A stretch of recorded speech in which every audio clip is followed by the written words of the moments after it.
আসসালামু আলাইকুম everyone, welcome to my new blog video.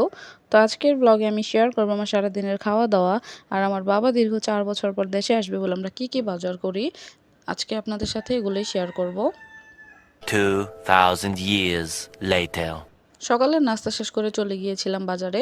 তো বাজার থেকে আজকে অনেক কিছুই নিয়ে এসেছি। তো প্রথমেই দেখাবো মাছগুলা। আজকে নিয়ে এসেছি ইলিশ মাছ, গলদা চিংড়ি আর নিয়ে এসেছি পাবদা মাছ। এগুলো আমাদের পরিবারের সকলেরই কম বেশি পছন্দের মাছ।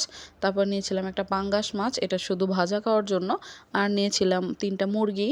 তারপর শীতের শুরুতেই বাজারে গিয়ে দেখি যে ফুলকপি, বাঁধাকপি, গাজর, আসলে এই সময়টাতে বাজারে গেলে আমার শুধু সবজি কিনতেই মন চায় এবং বিভিন্ন কালারফুল সবজি উঠেছে। তো আমি এখানে লাল শাক নিয়েছিলাম। লাল শাক আগে আমরা কত অল্প দামে কিনে খেতাম, বাট এখন এক আটেই 40 টাকা করে নেয়। তারপর নিয়েছিলাম জলপাই, তারপর কাঁচামরিচ, টমেটো। কাঁচা বাজারের মধ্যে আমি আজকে এগুলো এনেছি। One eternity later. তারপর সব কাজ টাজ শেষ করে সব চলে গেলাম দুপুরের খাবারে এখানে আম্মু ইলিশ মাছ ভাজা করেছিল, এটা আজকে আমি বাজার থেকে নিয়ে এসেছিলাম। ইলিশ মাছ কার কার পছন্দ অবশ্যই কমেন্ট করে জানাবো, এটা কিন্তু আমার অনেক বেশি পছন্দ।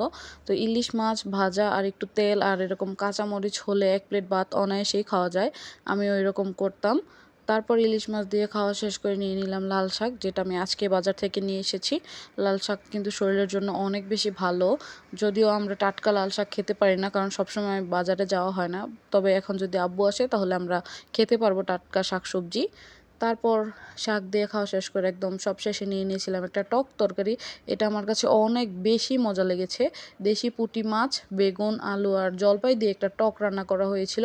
কে কে এরকম টক তরকারি পছন্দ করে অবশ্যই জানাবা। সাথে আমি জলপাইটা একটু নিয়ে নিয়েছিলাম, এক লোকমা দিলাম জলপাই দিয়ে আর মাছ দিয়ে, বেশ দারুণ লাগছিল খেতে। দুপুরের খাবার শেষ করলাম। তো বিকালবেলা বললাম কোনো না কোনো নাস্তা তৈরি করতে। তো আজকে আপু রান্না করলো নুডলস, যেটা ছিল চিকেন নুডলস। তো আমার একটু ঠান্ডা লাগছে, তো আমার ভয়েসটা সবাই অ্যাভয়েড করো।